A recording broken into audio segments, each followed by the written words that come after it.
Bonjour tout le monde, mon nom est Robert Gauthier et puis vous êtes au réseau qui s'appelle Lumière sur la prophétie biblique. Le titre dit tout, on veut donner de la lumière sur les prophéties et puis nous sommes présentement à étudier le petit prophète du nom de Zacharie et puis on est rendu au chapitre 13 aujourd'hui. On va prendre le chapitre au complet.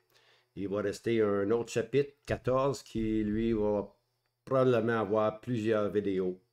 Un autre chapitre très important. Alors, on va aller de l'avant. On va aller de l'avant. Je vais vous présenter la présentation d'aujourd'hui, qui est une source sera ouverte. Zacharie, vidéo numéro 21. Une source sera ouverte. Et puis là, je vais mettre mon petit médaillon, puis on commence doucement. Voilà, on est rendu à la 8e mention, hein, en ce jour-là. On a dit qu'il y en avait 15, je pense, puis la 16e, on termine l'auteur termine avec en ce jour-là. J'en en fait 16. Mais on est rendu au 8e. Aujourd'hui, on va prendre quelques-uns encore. En ce jour-là, une source sera ouverte. Hein? Zacharie 13, 1. En ce jour-là, une source sera ouverte pour la maison de David et pour les habitants de Jérusalem, pour le péché et pour l'impureté. OK? C'est une source ici. Puis l'image, c'est une source d'eau. On ne voit pas dans la parole de Dieu une source de sang. OK? Ça se voit pas. Il y a des chants, des fois, qui vont dire qu'il y a une source de sang pour nous laver, mais ça n'existe pas, ça. Tu vois? Mais une source d'eau, oui. Pour nous purifier, oui. Pour nous rendre plus pratiquement en harmonie avec la vie du Seigneur Jésus, oui. Alors, en ce jour-là, une source sera ouverte pour la maison de David et pour les habitants de Jérusalem. Alors, on sait c'est pour qui, la source d'eau, hein? Maintenant, au chapitre 12, on a vu que c'est le sang qui fait expiation, hein? Et puis, quelles sont ces marques à tes mains? Celles que j'ai été blessé dans la maison de mes amis. Hein? Et puis, chaque famille à part, on a lu ça, chaque famille à part va confesser ses manquements, tu vois. Alors, c'est le sang qui fait expiation. En anglais, le terme, c'est atonement. OK? C'est le sang qui nous rend parfaits devant Dieu, qui fait l'expiation de nos péchés. OK? Alors maintenant, on s'en va au chapitre 13. Maintenant, on s'en vient avec l'eau. Hein? Une source sera ouverte pour la maison de David. Naturellement, ici, on parle d'une source d'eau. OK? L'eau qui moralement purifie. OK? Maintenant, on appelle ça le lavage d'eau par la parole, hein, tous les jours. Le Seigneur Jésus en a parlé de le lavement des pieds. Celui qui a le corps tout lavé n'a besoin que se laver les pieds. Alors, c'est sûr qu'en marchant dans ce monde, on, on, on, on touche la souillure. Et puis, c'est important que la parole de Dieu puisse pénétrer nos cœurs et puis nous montrer où nous avons manqué. OK? Alors, c'est ça. Là, c'est de l'eau qui purifie moralement. OK? Maintenant, je vais sortir trois versets ici. Ben, c'est le même verset, mais en trois fois. OK? Là, je suis avec la version de M. Darby ici. Je suis toujours avec Darby, moi. OK. Marie, aimez vos propres femmes, comme aussi le Christ a aimé l'Assemblée et s'est livré lui-même pour elle, afin qu'il la sanctifiât en la purifiant par le lavage d'eau, par la parole. OK? On sait que c'est le sang qui fait expiation. Sans effusion de sang, il n'y a point de rémission, de pardon des péchés. Mais ici, on apprend que Christ a aimé l'Assemblée et puis il s'est livré lui-même pour elle, puis il la sanctifie. En d'autres mots, il la purifie. Comment est-ce qu'il la purifie? C'est bien simple ici, par le lavage d'eau. Ah, là, un instant, là, je vais sortir mon petit pointer parce que là, je vais oublier. Ici, par le lavage d'eau, par la parole. C'est comme ça que la purification se fait. Hein? C'est une purification morale, pratique de tous les jours. Alors, comment est-ce que Dieu purifie son assemblée, son épouse? Il la purifie par le lavage d'eau, par la parole. C'est par la parole de Dieu que nos vies changent, bien-aimés. OK? On a besoin de cette parole-là tous les jours. OK? Maintenant, j'ai un autre verset, c'est dans la seconde 1910, et puis je vais donner la nouvelle version, heureusement. Voici ce que la seconde 1910 disait. Marie, aimez vos femmes comme Christ a aimé l'Église et s'est livré lui-même pour elle, afin de le sanctifier par la parole, après l'avoir purifié par le baptême d'eau. Oh. Alors ça ici, moi quand je me suis converti, j'avais 25 ans, j'avais une seconde, probablement comme ça ici, une 1910. Hein? Et puis lorsque je suis arrivé à ce verset-là, j'ai dit, oh, il y a quelque chose qui n'est pas correct là, tu vois. Euh, Puis là, j'ai découvert la version Darby qui dit que c'est le lavage d'eau par la parole. Parce que si on dit que c'est le baptême, malheureusement, il y a beaucoup de croyants qui pensent qu'une fois tu es baptisé, tu es sauvé. Tu vois? Que tu es purifié par le baptême d'eau, un petit peu d'eau sur la tête, puis tu t'en vas au ciel. Mais c'était une erreur que M. Second, dans la première version de 1910, avait donnée, et puis ça posait beaucoup de problèmes, surtout pour ceux qui sont bien en harmonie avec le système du baptême d'eau. OK? Alors voilà, c'était un danger. Et puis heureusement, il y a eu la seconde 21. Alors, je relis. Marie, aimez vos femmes comme Christ a aimé l'Église et s'est donné lui-même pour elle afin de la conduire à la sainteté après l'avoir purifiée et lavée par l'eau de la parole. Ça, bien aimé, c'est beaucoup, beaucoup mieux. C'est beaucoup plus en harmonie que le baptême d'eau. Hein? Le Seigneur nous purifie en sainteté par le lavage d'eau, la parole du Seigneur. Alors, je voulais juste noter ceci pour sortir l'important d'avoir une bonne traduction entre nos mains. Alors, on continue. 1 Jean 5, 6. C'est lui, c'est-à-dire Christ, qui est venu par l'eau et par le sang. Jésus, le Christ, non seulement dans la puissance de l'eau, mais dans la puissance de l'eau et du sang. Alors ici, on a les deux, là. Le sang qui fait l'expiation et puis l'eau qui lave moralement. OK? Alors, on a les deux qui sont mis ensemble. C'est assez intéressant comme verset. Jean 19, verset 34. Mais un des soldats lui perça le côté avec une lance, et aussitôt il en sortit du sang, le sang qui fait l'expiation, et l'eau qui, naturellement, parle du lavage moral dans nos vies par la parole de Dieu. Hein? Alors, les deux, le sang et l'eau est sorti. Maintenant, on me dit que lorsque le sang et l'eau sont séparés, c'est un signe que la mort a eu lieu. Si quelqu'un peut confirmer ça, ça serait bien. Alors, je vous laisse ceci comme pensée, là. OK, maintenant, on arrive au 9e. En ce jour-là, je retrancherai du pays les noms des idoles. OK? En ce jour-là. Maintenant, la question est, aujourd'hui, est-ce qu'Israël est dans l'idolâtrie? Parce qu'on parle de Jérusalem, on parle de David, on parle des deux tribus. Est-ce qu'aujourd'hui, depuis 1948, lorsque le peuple, les Juifs sont retournés en Israël, est-ce qu'ils sont idolâtres? Non, ils ne sont pas idolâtres. Okay? Ils étaient idolâtres lorsque le roi de Babylone est venu, puis il les a emmenés en captivité pendant 70 ans. Hein? Dieu, c'est comme si Dieu avait dit, vous voulez être idolâtre? Bien, bien aimé, je vais vous envoyer dans une des villes les plus idolâtres du monde, à Babylone, la capitale de l'idolâtrie. Hein? Alors, ils sont allés là, puis pendant 70 ans, ils en ont mangé, ils en ont mastiqué, ils ont vu c'était quoi l'idolâtrie. Et puis, lorsqu'ils sont revenus, lorsqu'un résidu, la masse est restée, hein? Lorsqu'un résidu est revenu avec Esdras puis Néhémie, eux n'ont pas été idolâtres. Et puis même, les années ont passé, 2, 3, 400 ans ont passé, et puis qu'est-ce qui est arrivé? Le Seigneur Jésus se présente à Jérusalem. Est-ce que le peuple est idolâtre? Non, le peuple n'est pas idolâtre, mais il est hypocrite. Il est complètement hypocrite. Hein? Ils ont l'extérieur blanchi, mais le cœur est complètement loin de Dieu. Hein? Et puis, qu'est-ce qui va arriver? Ils vont rejeter le Seigneur Jésus. Mais la parole de Dieu nous dit, le Seigneur Jésus parle que la maison a été lavée, elle a été nettoyée, a été balayée. Il n'y a plus d'idolâtrie dans Israël présentement. C'est fini ça pour le moment. Pour le moment. Mais le Seigneur nous dit que cet esprit, OK, le 7, c'est un chiffre qui est complet, mais complet dans le malin, complet dans le mal cette fois-ci. Hein?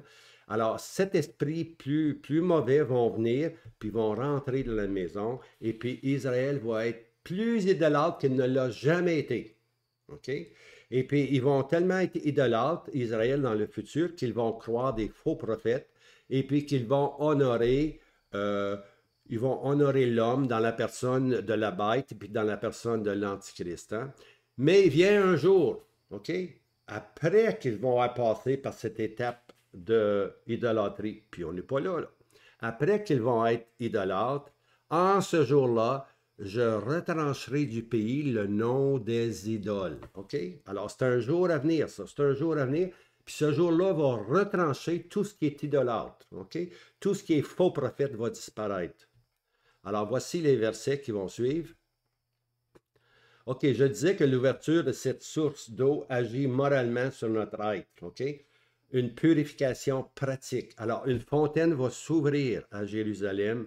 Et puis, il va y avoir ce lavement-là par la parole de Dieu. Ils vont réaliser qu'ils ont été dans l'erreur, puis ils ont honoré l'homme de péché, tout simplement. Hein? Puis ils se sont fiés aux faux bergers qui étaient parmi eux. On a lu ça dans les chapitres précédents, les faux bergers. Hein?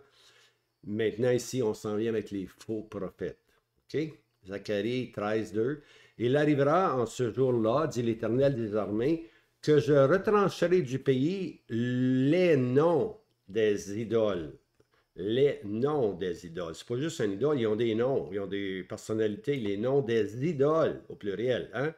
Et on ne se souviendra plus. Ah, on va complètement oublier le monde idolâtre. On n'en s'en souviendra plus. Hein? Et j'ôterai aussi du pays les prophètes et l'esprit impur. OK, les faux prophètes, puis l'esprit impur.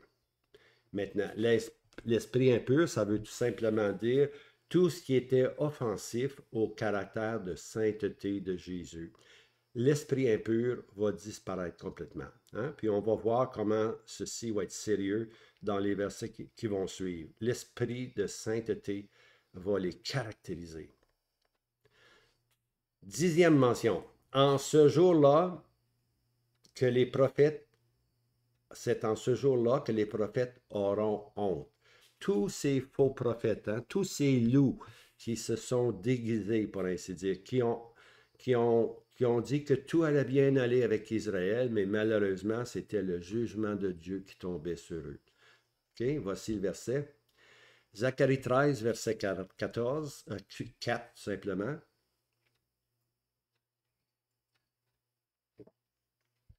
Il faut se boire un peu parce que je suis grippé. Hein? Il arrivera en ce jour-là que les prophètes auront honte, chacun de sa vision. Ah, il va en avoir des visions. Hein? On regarde aujourd'hui les prophètes, là, il y a des prophètes, il y a des bons prophètes, puis il y a des prophètes de malheur. Hein? Chacun a sa petite vision, sa petite valise de vision. Hein? Et mes amis, surtout lorsqu'on essaie de prendre le système judaïque, puis essayer de nous dire quand le Seigneur Jésus va revenir en se basant sur l'histoire des Juifs. Alors chacun sa petite vision. Quand il prophétisera, et ils ne se vêtiront plus d'un manteau de poil pour mentir. Manteau de poil pour mentir. C'est de l'hypocrisie, c'est du show-off, c'est paraître religieux, un manteau de poil, comme si on souffre. Hein? Manteau de poil, c'est pas ce qu'il y a de plus beau, là, c'est pas de la fourrure. Là. Les femmes aiment les beaux manteaux de fourrure, mais pas des manteaux de poil. Hein? Alors ici, on a une fausse humilité, hein? Comme si on souffrait beaucoup. Puis là, parce qu'on souffre, on est des prophètes de Dieu. Oui. L'habillement fut souvent un spectacle trompeur. Un spectacle trompeur. C'est ça, s'habiller, là. Hey, aujourd'hui, les habillements, là, je pense que c'était un des défauts de l'ère chrétienne, c'est que les gens, les leaders religieux ont commencé à s'habiller différemment. Hein? On voit moins ça aujourd'hui avec avec le monde chrétien. Mais si on regarde l'histoire de l'Église, on voit toujours soit le collet romain ou dans le protestantisme, on voit la grande robe, etc., etc. L'habillement, bien aimé, pour se donner un air de sainteté, de pureté. Hein?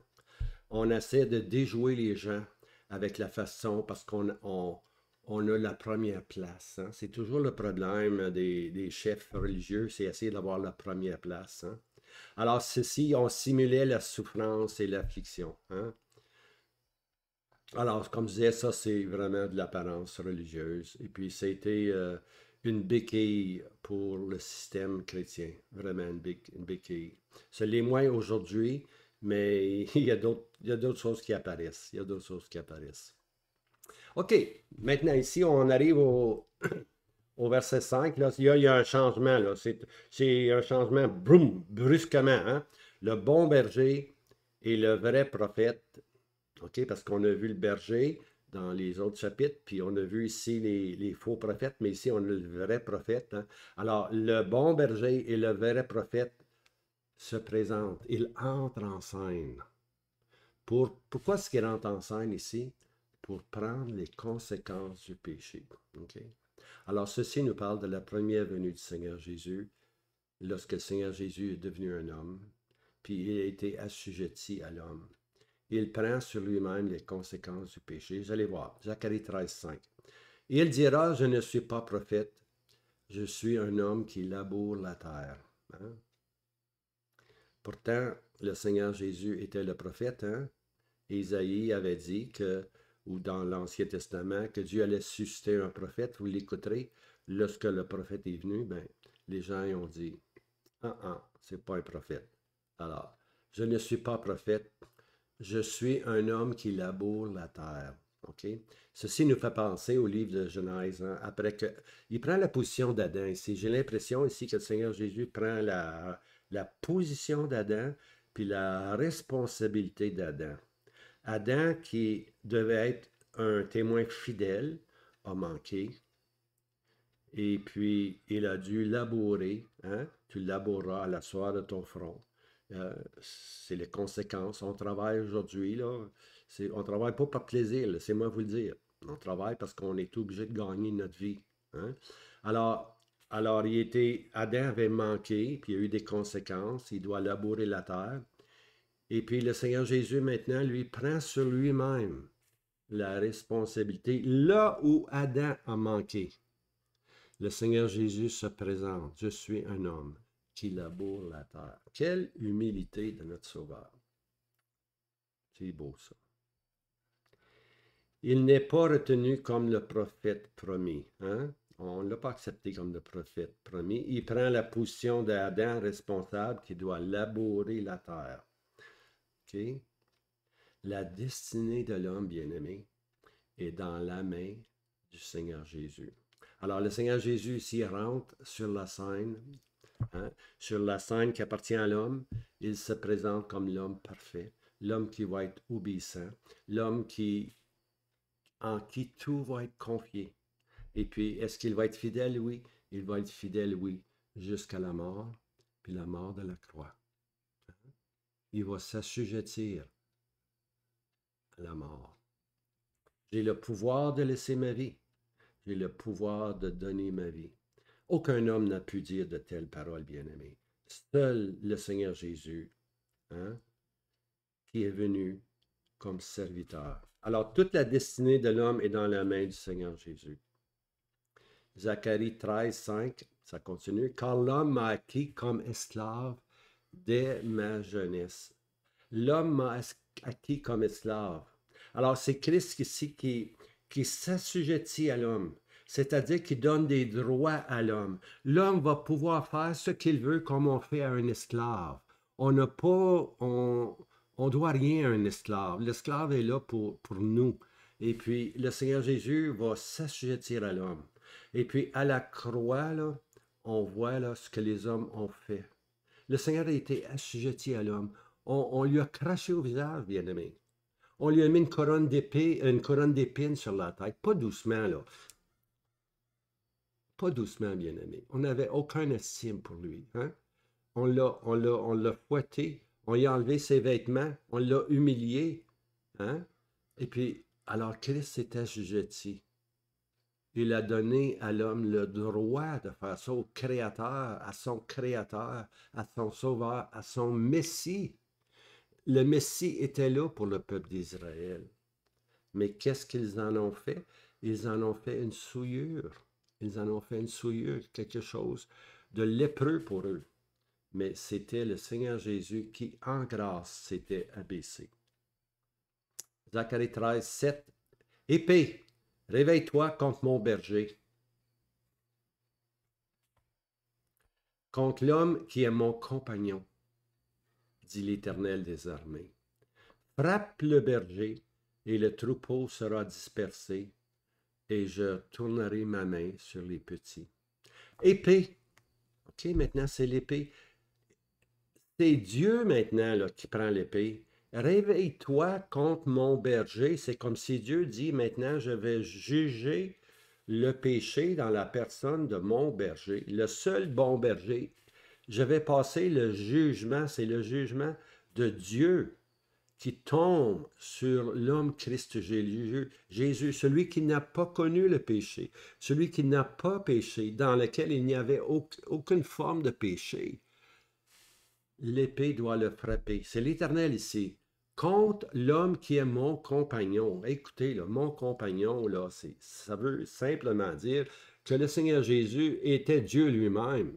OK? C'était le Père et le Fils. C'était une unité. C'est mon compagnon. Ça démontre la divinité du Seigneur Jésus contre mon berger, contre mon compagnon. Le berger, c'était mon compagnon. Le berger, c'était mon fils unique. Celui que j'ai envoyé, c'était mon compagnon. Hein? Au commencement était la parole, et la parole était auprès de Dieu, mon compagnon. Et la parole était Dieu, la divinité du Seigneur Jésus, dans un seul verset, Jean 1, Évangile selon Jean, chapitre 1, verset 1.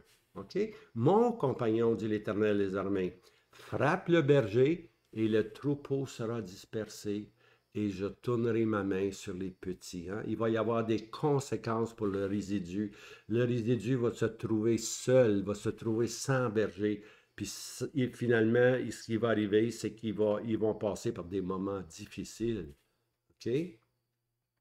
Alors ici, ce n'est plus l'homme qui frappe Dieu, mais c'est Dieu qui le frappe. Okay? C'est important à saisir. Épée, réveille-toi contre mon berger. C'est Dieu maintenant qui va frapper le juste pour les injustes. Hein? Il fallait que le Seigneur Jésus meure parce que c'est la sagesse de Dieu, la croix. La croix pour l'homme, elle est folie. Mais pour Dieu, elle est la sagesse de Dieu. Pourquoi elle est la sagesse de Dieu?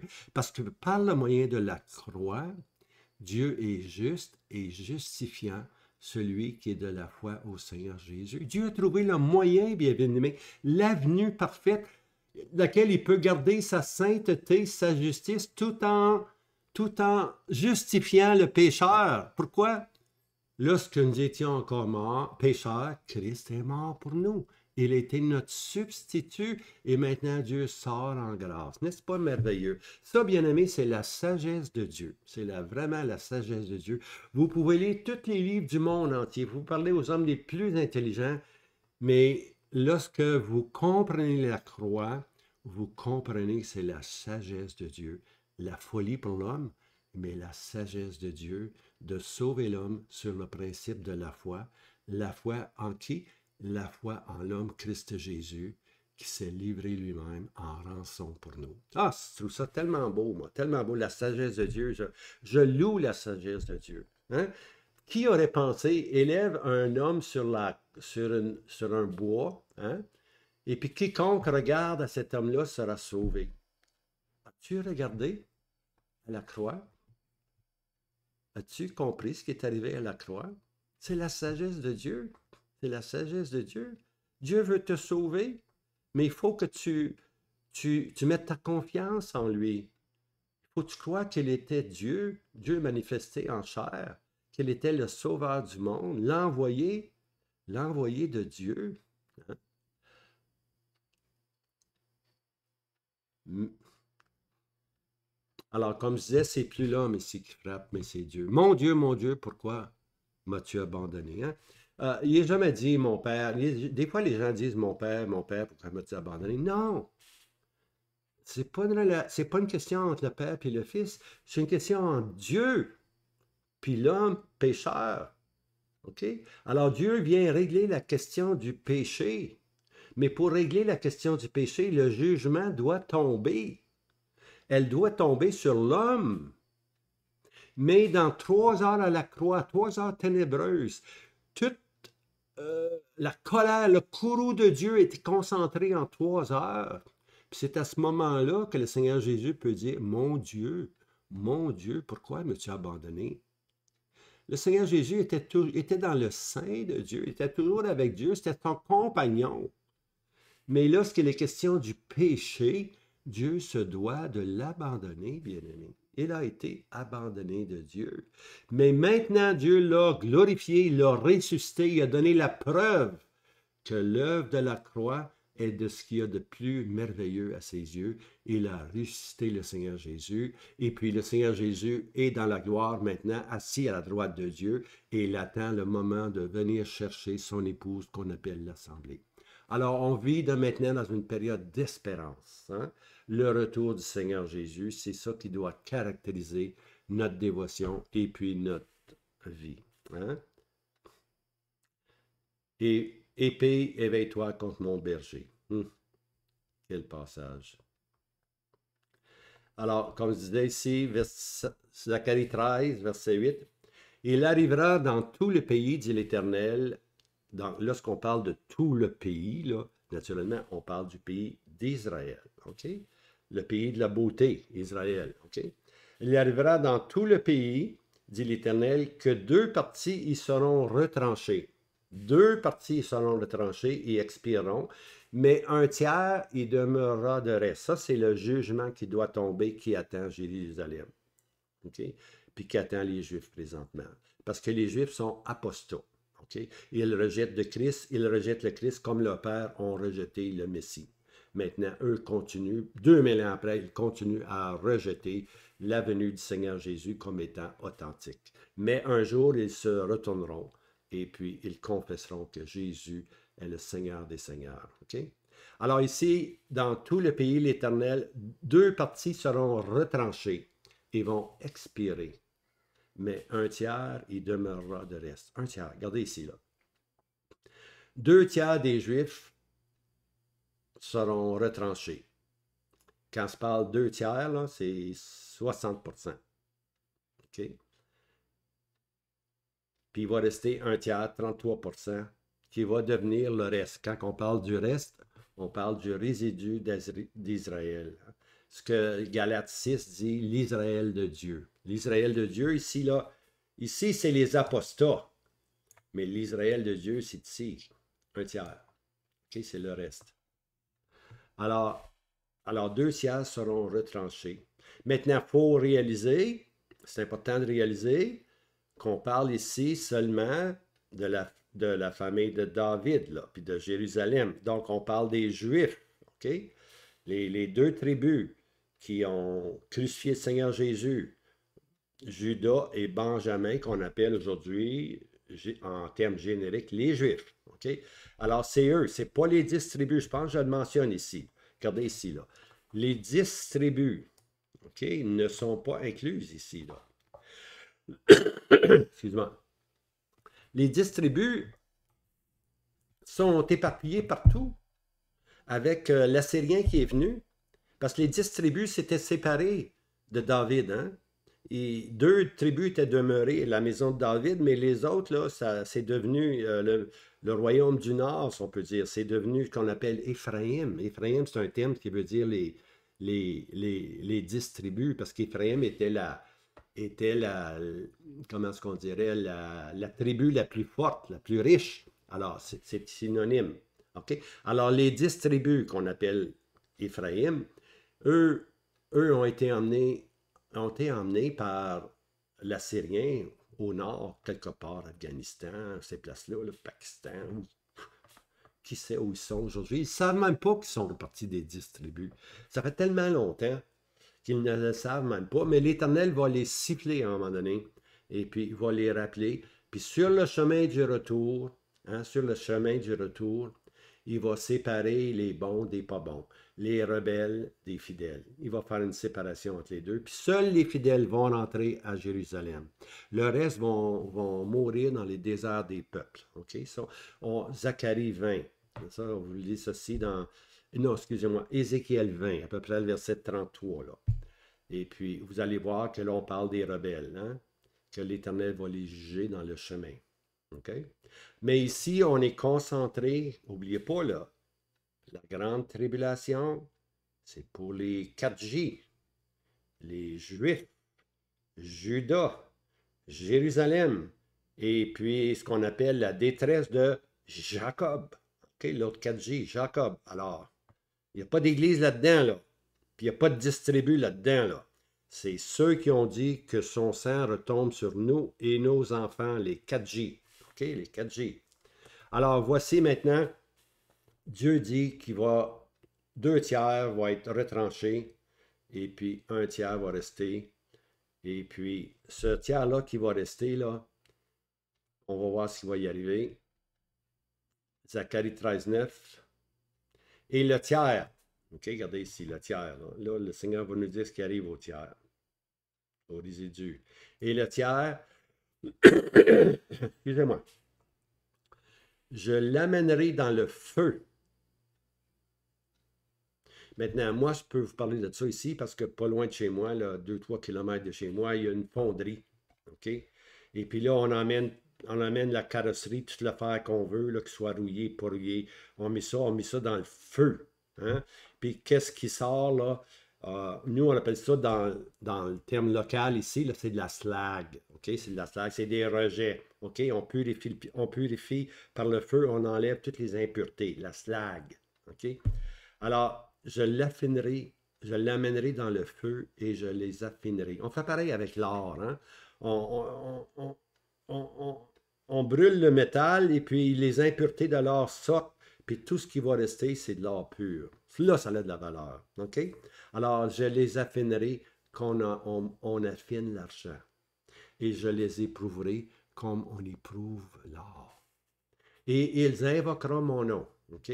Alors, c'est sûr, ils vont passer, le tiers va passer par une grande tribulation. C'est le feu, bien-aimé. C'est le jugement du feu. Le feu parle du jugement, mais le jugement dans le but de purifier. OK? C'est pas le jugement dans le but de jeter dans le jugement éternel. Non, le but du jugement ici, c'est de purifier. Et puis Dieu, des fois, nous donne des épreuves dans la vie pour nous purifier, bien-aimés. Faut pas rejeter l'épreuve. L'épreuve, ça nous purifie. Et puis, s'il n'y a rien à purifier, ça nous montre qu'on est vraiment des enfants de Dieu, qu'on marche avec Dieu, quelle que soit l'épreuve qui se présente devant nous. Hein? Alors ici, ils invoqueront mon nom, et moi je leur répondrai, et je dirai, c'est ici mon peuple. Oh, bien-aimé, mon peuple. Ça fait longtemps que Dieu veut dire, ami, mon peuple. Hein? On sait très bien que si on regarde le prophète Osée, Osée a dit, l'eau ami, pas mon peuple. Alors ici, on est au moment, là, l'eau ami, là, tiens, un gros X dessus. L'eau ami va disparaître, va être aboli, complètement aboli, oublié complètement. Hein? Et puis Dieu dit, je dirai, c'est ici mon peuple, my people, mon peuple. Et lui dira, ça c'est la réponse, l'Éternel est mon Dieu, Jéhovah est mon Dieu, l'Éternel est mon Dieu. Ah, quel jour ça va être pour le cœur de Dieu lorsque son peuple terrestre va revenir à lui. Hein? Hein? Il va l'emmener comme la beauté des premiers amours. Hein? La beauté des premiers amours. Hein? Le peuple va retrouver son premier amour et toutes les affections parce qu'ils vont réaliser que celui qu'ils avaient rejeté était leur sauveur. Hein? Et puis, Dieu leur dit, mon peuple. Alors, il y a une bénédiction grande qui attend Israël comme peuple terrestre. Ils seront la première des nations. Hein? Hein? La première des nations. C'est Michée qui me dit ça, qui va être la première des nations. Et puis que tous les hommes du monde vont vouloir toucher le pan de la robe d'un juif. Imaginez-vous, là. Ils veulent juste toucher le pan de la robe d'un juif. Ils vont avoir la première place parce que Dieu va être avec eux. L'Éternel va être avec eux. Puis ce peuple-là va être béni. Présentement, ils sont à la queue, mais ils vont de nouveau être à la tête. Hein? Alors, quel moment ça va être pour le cœur de Dieu lorsque son peuple terrestre va revenir vers lui? Il va dire, mon peuple, le jugement est enlevé. L'Oami n'existe plus. L'Orukama, qui veut dire pas de miséricorde. Puis l'autre terme, c'est J'Israël, je vais te parsemer. Alors, la question de parsemer à travers le monde entier, ça va être fini. Les 10 tribus vont revenir vers les 2 tribus. Ils vont être unis ensemble comme un seul bois. Zacharie dit un seul bois. Hein? Je pense que c'est chapitre 37. Un seul bois, pas Zacharie. Ézéchiel 37, un seul bois. Hein? Et puis, toute l'Oami, Dieu fait de nouveau miséricorde. Il dit maintenant mon peuple. L'Orukama disparaît, c'est maintenant la miséricorde de Dieu. Et puis finalement, Ami, mon peuple revient, le terme revient. Alors, c'était une présentation de Zacharie, chapitre 13. Hein? Maintenant, on s'en va dans le chapitre 14. Puis ça, c'est autre chose. Vous allez voir. Beaucoup, beaucoup de détails. Zacharie, là, c'est un des livres les plus prophétiques. Hein? Un des livres les plus prophétiques. Hein? Daniel est très prophétique. Apocalypse aussi, mais Zacharie aussi. Hein? Alors, on a besoin de tous ces petits prophètes-là. Hein? On a besoin des grands prophètes aussi pour arriver à saisir le livre de l'Apocalypse. C'est ça qu'on s'en va dans le futur, au printemps. À l'automne, Dieu voulant, on va prendre ensemble l'Apocalypse, chapitre par chapitre, verset par verset, comme on a fait dans le livre de Daniel. Un bon Daniel peut aller partout dans la prophétie. Eh bien, un bon visionnaire comme Jean, qui est à Patmos, peut aller très, très loin dans la révélation de Jésus-Christ. Alors, je vous laisse avec ceci, que le Seigneur vous encourage. Attachez-vous à la parole, bien-aimés. Attachez-vous à la parole. Hein? Elle lave, elle purifie, elle nous change, elle nous rend semblables à lui. Alors, je vous laisse. Seigneur vous garde. Le Seigneur Jésus revient bientôt, bien-aimés. Bientôt. Salut.